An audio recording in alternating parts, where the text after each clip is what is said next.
sko, Björgvin Páll, þrátt fyrir þetta allt saman, sko, Björgvin Páll verð 3 vítaköst í seinni hálfleik. Já, hann gerir það sem hann getur til þess að reyna að halda þeim og hann á þarna held ég allavega einu sinni ef ekki tvisvar tvöfalda vörslu á móti þeim og já, ef ekki segja bara besti maður Vals í þessum leik.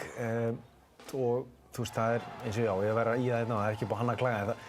Hann að reka þá bara áfram og vill bara menn gefa þess í sko því að hann klár. Þú veist, hinir eru bara einhvern veginn, já, gaufast við að taka upp boltann og í rólega þetta. Já, aftur, maður eins og sé að horfa á þetta sama aftur og aftur en frábæra vörslur. Hann kemst inn í hausinn á mönnum, algjörlega magnaður hérna á þessum kafla en sko Daniel Freyr spilaði fyrri hálfleikinn, byrjaði vel en dalaði, Jón Þórarinn kom síðan inn á í seinni hálfleik. Hann með tæplega 40% markvarslu og hann sérstaklega fyrri hluta þegar mest á reyndi að þá hann bara í stuði sko. Já, eins og ég verið að segja hérna á hann, Valsmenn áttu bara erfiðleikum með að fá alvöru færi.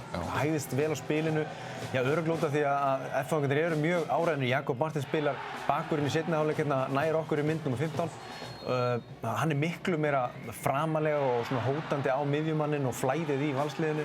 Þannig að það var mikið högt. Þau þurftu alltaf að vera að dribbla niður, stinga áður en þeir fara í sínar árásir. Og fyrir aftan FH-vörðina stóð svo Jón Þórarinn sem dró allar síðustu tennurnar úr Valsliðinu og því fór sem fór sko. Og ég meina Garðar Ingi Sindrason, hann hélt uppteknum hætti í seinni hálfleik, Rakel, kemur hérna með 2 mörk í röð svona á tíma þar sem að Valsmenn gætu gert eitthvað áhlaup en hann slökkti í því.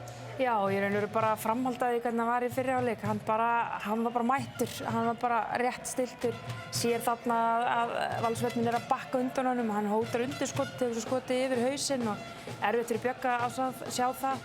En það bara, þú veist, ég meina hann að fara til Kómusbakk, við vitum gæðin í þessum dreng og það hann sér það að hann getur klárað mögulega tímabili með titli. Ég held að hljóti að vera að hann ætli að spila bara svona restina af þessu einvígi. Já, ég meina F-fangarnir eru með 13 tilraunir utan af velli, eru skora úr 10 þeirra. Þeir eru með ansi góða nýtingu utan af velli, þannig að vörn Vals var ekki að ná að loka vel á það.